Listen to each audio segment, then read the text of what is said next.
పరదేవతయే మూకశంకురుల చేత పలికించింది. అమ్మవారు పలికించినప్పుడు అందులో ఒక ఉదాత్తత ఉంటుంది. దాని ప్రధాన ప్రయోజనమేమి అంటే లోకోద్ధరణం. ఏ మార్గాన్ని మనం విడిచిపెట్టడం వల్ల అభ్యున్నతి పదాన్ని కోల్పోతున్నామో మళ్ళీ ఆ పదంలోకి ప్రవేశపెట్టడమే ఆ కవిత్వం యొక్క ప్రధానమైన ఉద్దేశ్యం. జగదంబ మాట్లాడింది అంటే ఆవిడ మాటల యందు ఉండేటటువంటి సారాంశం ఒక్కటే, మళ్ళీ మనందరినీ అభ్యున్నతి పదం వైపుకి నడిపించడం. మనుష్యుడిగా పుట్టినటువంటి వాడు ఏ పథంలో ప్రయాణం చేసి అభ్యున్నతిని పొందాలో ఆ పథాన్ని విడిచిపెట్టేసిన నాడు మళ్ళీ అతన్ని ఆ పథంలోకి ప్రవేశపెట్టడానికే ఆ కవిత్వం అమ్మవారు మూకశంకరుల చేత చేయించింది. అందుకే అన్ని శ్లోకాలు ఒక్కలా ఉండవు అని నేను మీతో మనవి చేశాను. ఒక్కొక్క శ్లోకం చాలా విశేష ధ్యానం చేయిస్తుంది. ఆ విశేష ధ్యానం చేయించడంలో కూడా ఉన్నటువంటి గొప్పతనం ఏమిటంటే క్షేమకరమైనటువంటి వస్తువుని మీరు పట్టుకునేటట్టుగా చేస్తుంది. లోకంలో ఎన్నో వస్తువులు ఉంటాయి, ఎన్నో విశేషాలు ఉంటాయి. పట్టుకున్నవన్నీ మనకి అభ్యున్నతిని కల్పించవు. అవి బంధనానికి, జీవుడు మళ్ళీ ఎక్కువ పునర్జన్మలు తీసుకోవలసినటువంటి అగత్యాన్ని కల్పించేవిగా ఉంటాయి. అజ్ఞానకారకములవుతాయి, మోహకారకములవుతాయి. భాస్కరరాయల వారి మాటలలో చెప్పాలి అంటే అది ఉంటే రౌద్రచింత, లేకపోతే రాగ సంబంధమైన చింతగా మారిపోతాయి. ఆ అనుబంధములు, వాటితో ఉండేటటువంటి వ్యామోహం మళ్ళీ మళ్ళీ పుట్టేట్టు చేస్తుంది. లేదా అది లభించలేదనేటటువంటి కోపం మనిషిని పాడు చేయడానికి పనికొస్తుంది. కానీ ఒక్క భగవతి పాదములను పట్టుకున్నటువంటి వాడు, భగవతి పాదములను పట్టుకోవడంలో వచ్చేటటువంటి వైక్లభ్యముల వలన కోపములు పొందినవాడు కూడా భగవతి అనుగ్రహాన్ని పొందుతాడు. అమ్మవారి సాధనా తంత్రమునందు అదొక రహస్యం. అందుకే అమ్మవారి సాధనలో నేను ఇది పొందలేకపోతున్నానని కోపాన్ని ఎవడు పొందుతుంటాడో ఆ కోపము ఉత్తమ కోపమై భగవంతుణ్ణి పొందాలనేటటువంటి ఉత్తమమైన కామమునకు దారితీసి కామక్రోధములు రెండూ కూడా సద్వస్తువులుగా మారుతాయి. సాధారణంగా లోకంలో కామము దుష్టము అంటాం. భగవంతుణ్ణి పొందాలని కామం కలిగితే అది ఉత్తమ కామం. క్రోధము తప్పు అంటాం, ఉండకూడదు కోపం. ఏమిటి నాకు ఈ దిక్కుమాలిన కోపం అని నా కోపం మీద నాకు కోపం వస్తే అది ఉత్తమ కోపం. అందుకే భగవతి ఆరాధన యందు ఒక చిత్రం ఉంటుంది. చాలా విశేషమైనటువంటి కోపిష్టివాడు నాకెందుకు లభించదు, నేను ఎందుకు చేయలేకపోతున్నానని కోపంతో ప్రారంభించిన వాడి యొక్క కోపము సాధన కింద మారిపోతుంది. మళ్ళీ ఇంకా ఇటువంటి సాధన కాదు, ఎప్పటికీ దార్శనికమైనటువంటి సాధనగా మారుతుంది. అలా మారిన వాళ్ళలో విశ్వామిత్రుడు ఒకడు. విశ్వామిత్రుడు మారి మారి మారి మారి మారి మారి కామక్రోధములకు వశుడయ్యాడు. అందుకే ఆయన శకుంతలా జననమునకు కారణమయ్యాడు. ఎన్నోసార్లు కోపం పొందాడు, వశిష్ఠుడి మీద కోపం పెట్టుకున్నాడు.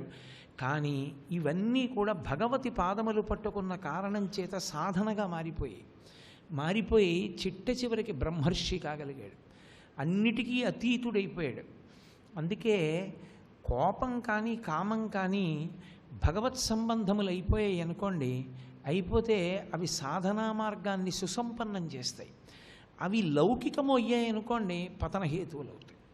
అందుకే ఏవి దుష్టమైనవి అని మనం సాధారణంగా చెప్తామో అవి కూడా భగవత్ సంబంధంలోకి వెడితే ఉత్తమములే. అందుకే అవి గుణములుగా ప్రకాశించినప్పుడు కూడా భగవంతుని యొక్క అనుగ్రహమునకు దర్శనమునకే కారణములవుతాయి. అందుకే ధర్మరాజు గారితో మాట్లాడుతూ నారదుడు అంటాడు, కామోత్కంఠత గోపికల్ భయమునన్ కంసుండు వైరక్రియా సామాగ్రిన్ శిశుపాల ముఖ్య నృపతుల్ సంబంధులై కృష్ణులున్ ప్రేమన్ మీరలు భక్తి మేము ఇది చక్రింకంటివి ఎట్లయిన నుద్ధామ ధ్యాన గరిష్ఠులైన హరిచందన్ వచ్చు ధాత్రీశ్వర అంటాడు. కామంచేత గోపికలు పట్టుకున్నారు, ఈశ్వరుణ్ణే పొందారు. పట్టుకున్న వస్తువు ప్రధానం, మీరు దేన్ని పట్టుకున్నారన్నది ప్రధానం. అది కామముతో లౌకికమైన ఏ వస్తువుని పట్టుకోండి, అది పతనహేతు. కామోత్కంఠత గోపికల్ భయమునన్ కంసుండు. కంసుడు ప్రీతితో పట్టుకోలేదు, భయంతో పట్టుకున్నాడు. వైరభక్తితో మారీచుడు పట్టుకున్నాడు రామచంద్రమూర్తిని. ఆఖరికి చనిపోయే ముందు రామచంద్రమూర్తి యొక్క కంఠం కూడా వచ్చేసింది. అంటే అంత భీతభక్తితో ఉపాసన చేశాడు. కంసుడు అలా ఉపాసన చేశాడు. భయమునన్ కంసుండు వైరక్రియా సామాగ్రిం శిశుపాల ముఖ్య నృపతుల్. శిశుపాలుడు మొదలైన వాళ్ళు వైరంతో చేశారు, అయినా పరమేశ్వరుణ్ణే పొందారు. ఇందులో మీరు ఒక్క విషయం గమనించవలసి ఉంటుంది. ఉపాసన కదలిక. ఉపాసన అనేటటువంటిది కదలికలతో కూడినదై ఉంటుంది. మీరు ప్రతిదాన్ని తీసుకొచ్చి మళ్ళీ ఈశ్వర మార్గంలోకి ప్రోధి చేయడానికి ఉపాసన అని పేరు. అటు ఇటు చెదిరిపోయిన మనస్సు ఇవాల్టి లక్షణం కాదు. అది కొన్ని కోట్ల జన్మలుగా అలవాటు పడింది స్వేచ్ఛకి. అది కొన్ని కోట్ల జన్మలుగా వాసనాబలాన్ని సంతరించుకుంది. అందుకనే ఇవాళ వినేసి రేపు పొద్దున్న పూజలో కూర్చున్నప్పుడు మాట విను అంటే అది విందో. కారణం అంత స్వాతంత్ర్యానికి అది అలవాటు పడిపోయింది. అంత అలవాటు పడిపోయిన దాన్ని మీరు క్షణాల మీద నిగ్రహిద్దామంటే కుదరదు. కానీ పట్టుకోగా పట్టుకోగా పట్టుకోగా మాత్రం వింటుంది మనసు. దానికి అసలు ఉన్న లక్షణమే ఇది. అది ఏ కారణం చేతనైనా పట్టుకోగలదు. అందులో సాత్వికమైన భక్తితో పరమేశ్వరుణ్ణి పట్టుకోవడానికి చేసేటటువంటి ప్రయత్నము అన్ని వేళలా శ్రేయోదాయకం. అందుకే నేను మీతో నిన్న మనవి చేశాను, అన్నిటికన్నా గొప్పది ఏది అంటే మానసికంగా భగవంతుడికి దగ్గరగా ఉండగలగడం. ఎందుచేత అంటే అసలు పూజ అనేటటువంటి సిద్ధాంతమునకు కారణం ఏమిటి అంటే మనస్సుని భగవంతుడికి దగ్గరగా తీసుకురావడం దాని యొక్క ప్రయోజనం. దానికోసమని పూజ చేస్తారు. పూజ నిజానికి ఎల్కేజీ. పూజయే పరమావధి కాదు, కానీ పూజ విడవరాదు. పూజ విడిచిపెట్టేస్తే మీకు మళ్ళీ మనసు అలా నిలబడుతుంది అని చెప్పి నమ్మకం లేదు.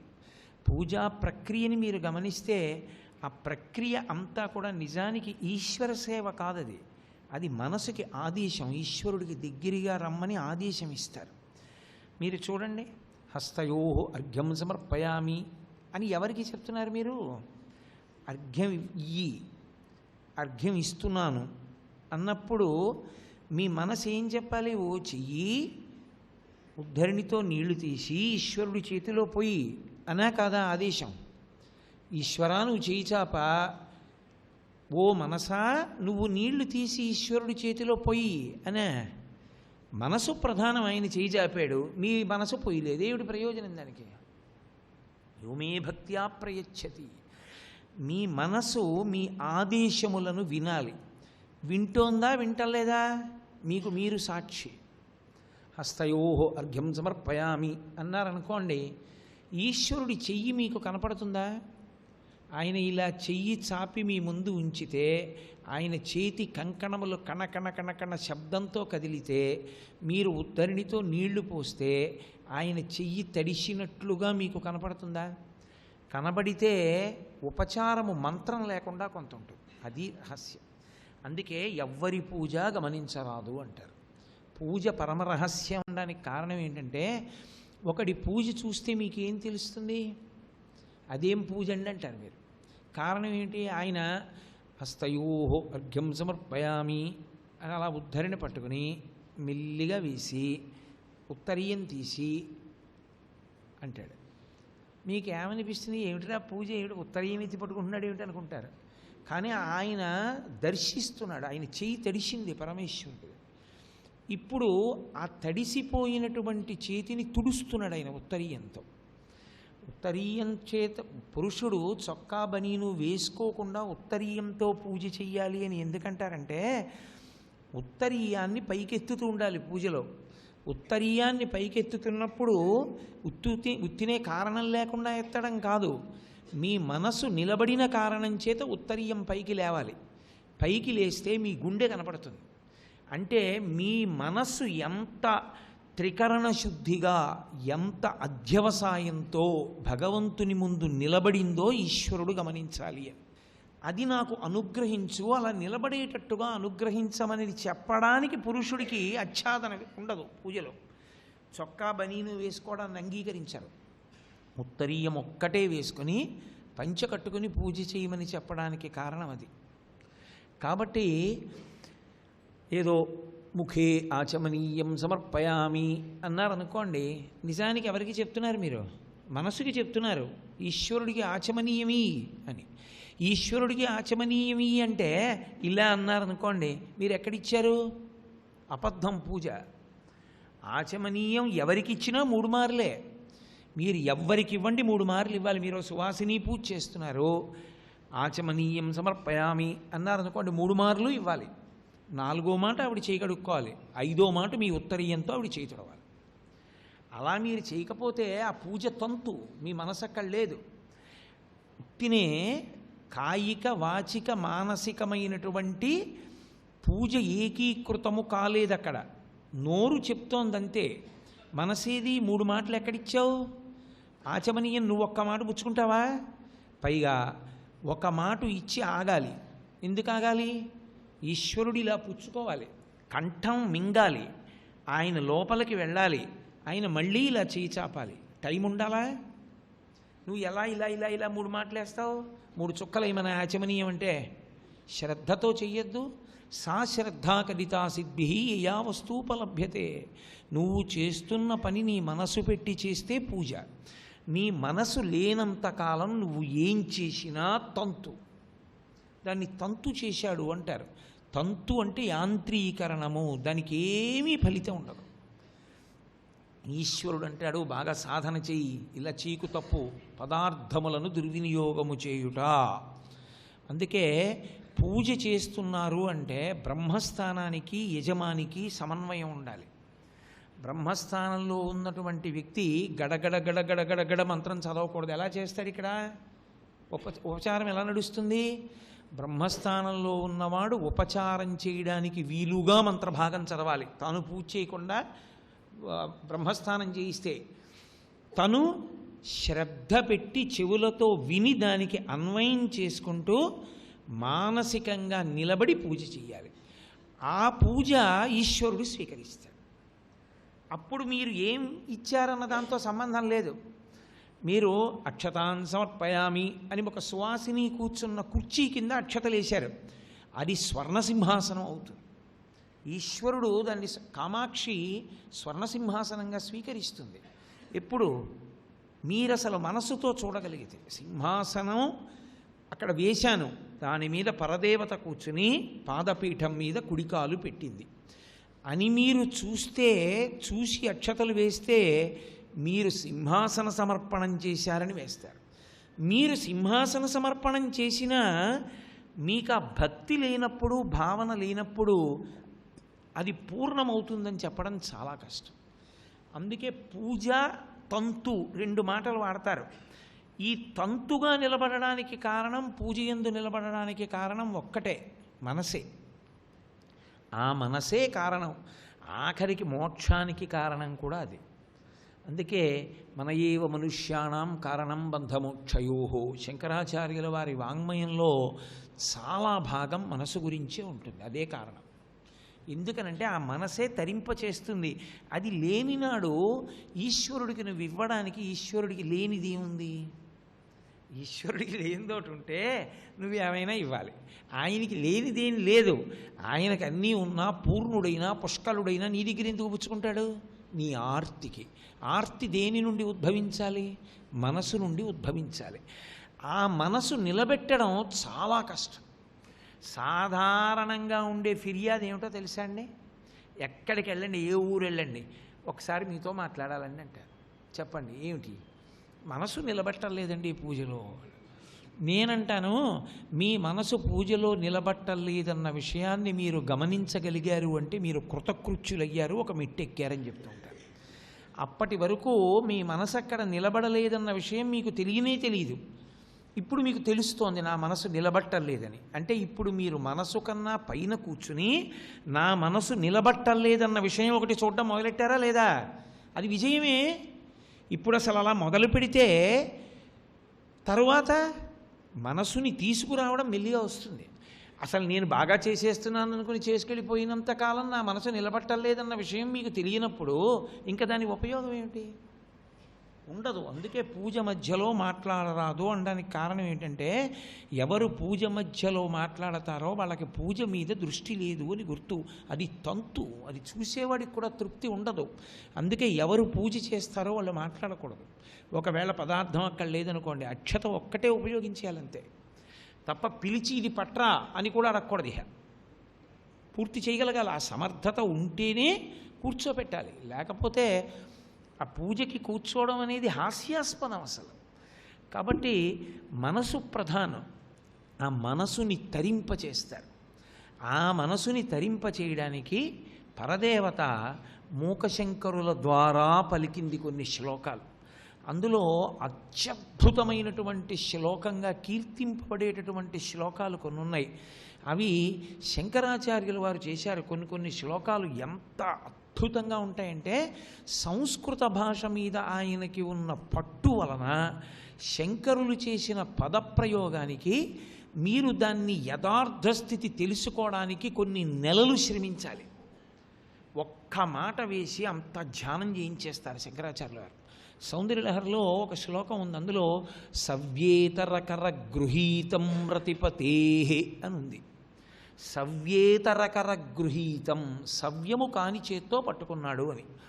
సవ్యం కాని చెయ్యి అంటే సవ్యం తెలిస్తే కదా సవ్యం కాని తెలిసేది. సవ్యం అంటే కూడా, సవ్యం అంటే ఎడమ.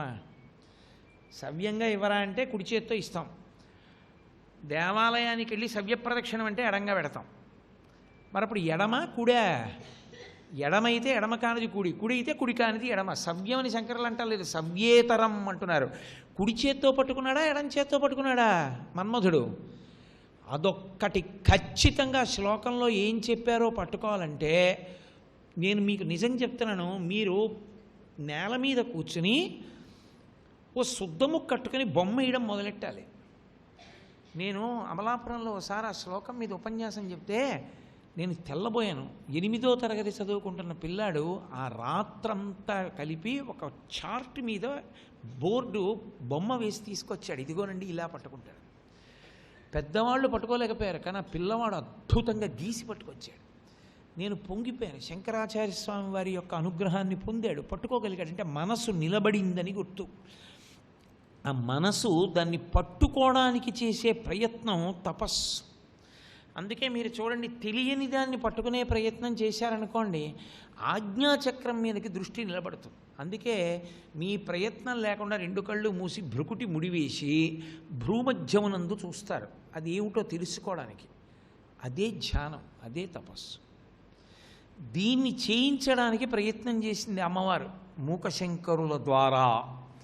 అందులో ఒక శ్లోకంలో అంటుంది, తామ్రాంభోజం జలదనికటే తత్ర బంధూక పుష్పం తస్మిన్మల్లీ కుసుమ సుషమాం తత్ర వీణానినాదం వ్యావృణ్వానా సుకృతలహరీ కాపి కాంచీనగర్యా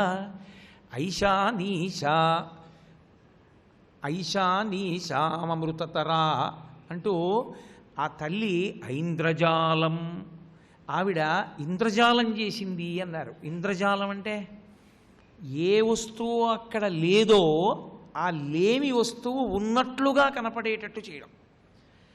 కలయతితరాం, ఆవిడ చాలా గొప్పగా చూపించింది అన్నారు. అందులో అలా లేనిది ఉన్నట్టుగా చూపించినది ఏది అంటే తామ్రాంభోజం జలదనికటే. జలదనికటే అంటే మేఘం. మేఘం ఎలా ఉంటుంది? నల్లగా ఉంటుంది. ఒక చోట ఒక నల్లని మేఘం ఉందిట. ఆ నల్లని మేఘంలో ఎర్రని తామర పువ్వు పూసింది. పూస్తుందా ఎక్కడైనా లోకల్లో అలా? తామర పువ్వు ఎక్కడ పూస్తుంది? కొలనులో పూస్తుంది. మూకశంకరులు అంటున్నారంటే అమ్మవారు అంటోంది. తామ్రాంభోజం జలదనికటే. ఒక నల్లని మేఘం ఉండి నల్లని మేఘంలో ఎర్రని కలువ పువ్వు ఉంది. అందులో మళ్ళీ తత్ర బంధూక పుష్పం, మళ్ళీ ఆ నల్లని మేఘంలో ఉన్నటువంటి కలువ పువ్వు లోపల ఒక మంకిన పువ్వు ఉంది. అసలు అలా ఉంటుందా? అసలు అలా సాధ్యమా లోకంలో? అసలు పువ్వులో పువ్వు తనంత తానుగా రాదు. మీరేదో మందార పువ్వులో మల్లెపువ్వు పెట్టానన్నారనుకోండి, సరే ఉండొచ్చు, అవకాశం ఉండొచ్చు. కానీ ఎక్కడైనా మందార చెట్టుకో మందార పువ్వు పూస్తుంది, మల్లె చెట్టుకో మల్లె పువ్వు పూస్తుంది. అంతేగాని మందార చెట్టుకు పూసిన మందార పువ్వులో మల్లె పువ్వు ఉండదు. కానీ మూకశంకరులు అంటారు, తామ్రాంభోజం జలదనికటే తత్ర పుష్పం. నల్లని మేఘంలో ఎర్రని కలువ, ఎర్రని కలువలో ఎర్రని మంకెన పువ్వు ఉంది. మళ్ళీ ఆ ఎర్రని మంకెన పువ్వులో తస్మిన్ మల్లీ కుసుమ సుషమాం, అందులోంచి మల్లె పువ్వు యొక్క కాంతి పైకొస్తోంది. అదేమిటి అసలు? నల్లమబ్బు ఏమిటి? నల్లమబ్బులో ఎర్ర కలువు ఏమిటి? ఎర్ర కలువులో మంకెన పువ్వు ఏమిటి? మంకెన పువ్వులోంచి తెల్లటి మల్లె పువ్వు కాంతి రావడం ఏమిటి? అసంభవం కదా ఇవన్నీ. ఎర్రని కలువలో మంకెన పువ్వు ఎర్రగా ఉంటుంది, బాగా ఎర్రగా ఉంటుంది మంకెన పువ్వు. ఎర్ర కలువ అలా ఉండదు. ఎర్ర కలువ మీరు ఎప్పుడైనా బాగా చూస్తే రేకుల మొదళ్ళ యందు కొంచెం తెలుపుతనం ఉంటుంది. అందులో మంకెన పువ్వు పెడితే మంకెన పువ్వు నిత్తురులో ఉంటుంది, అంత ఎర్రగా ఉంటుంది. దానిలోంచి ఎర్రటి కాంతులు రావాలి. కానీ తస్మిన్ మల్లీ కుసుమ సుషమాం, అందులోంచి తెల్లని మల్లె పువ్వు యొక్క కాంతి వస్తోంది. సంభవం అసలు? ఒక్కనాటికి కుదరదు. పైగా తత్ర వీణా నినాదం, అందులోంచి వీణ యొక్క శబ్దం వినపడుతోంది. అదేమిటి? పువ్వుల్లోంచి ఎక్కడైనా పోని ఈ ఒక భ్రమరము యొక్క ఝంకారము వినపడింది అన్నారనుకోండి, అంగీకరించవచ్చు. కానీ అలా లేదయా, ఆ మల్లె పువ్వులో వీణానాదం వినపడుతోంది.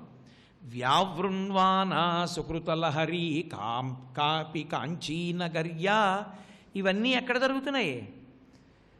పరమశివుని యొక్క సుకృత లహరి, ఆయన పుణ్యాల పంట. ఆ కామాక్షి అమ్మవారు ఉన్నటువంటి కాంచీనగరంలో ఐశానీశాం కలయతితరా ఐంద్రజాలం విలాసం. ఇది ఐశానీష అంటే ఈశానుని యొక్క భార్య యొక్క ఇంద్రజాలము. ఆవిడ చేస్తోందిట ఆ ఇంద్రజాలం. ఎవరు? పేరు ఎక్కడైనా వాడారా అసలు మూకశంకర్లు? ఎక్కడా పేర్లు లేవు. పైగా అమ్మవారి గురించి చెప్తూ పరమశివుడి పేరు ఒక్కటే చెప్పారు. ఐశానీశాం కలయతితరాం ఇంద్రజాలం విలాసం అంటే ఈశానుడు. ఈశానుడు పరమశివుడు. ఈశాన సర్వ విద్యానాం ఈశ్వర సర్వభూతానాం బ్రహ్మాధిపతిర్బ్రహ్మణోధిపతి బ్రహ్మ శివోమే అస్తు సదాశివోం. ఆ మంత్రానికి ఉన్న గొప్పతనం ఏమిటంటే ఆయనని సదాశివుడు అని. సర్వం శ్రీ ఉమామహేశ్వర పరబ్రహ్మార్పణమస్తు. స్వస్తి.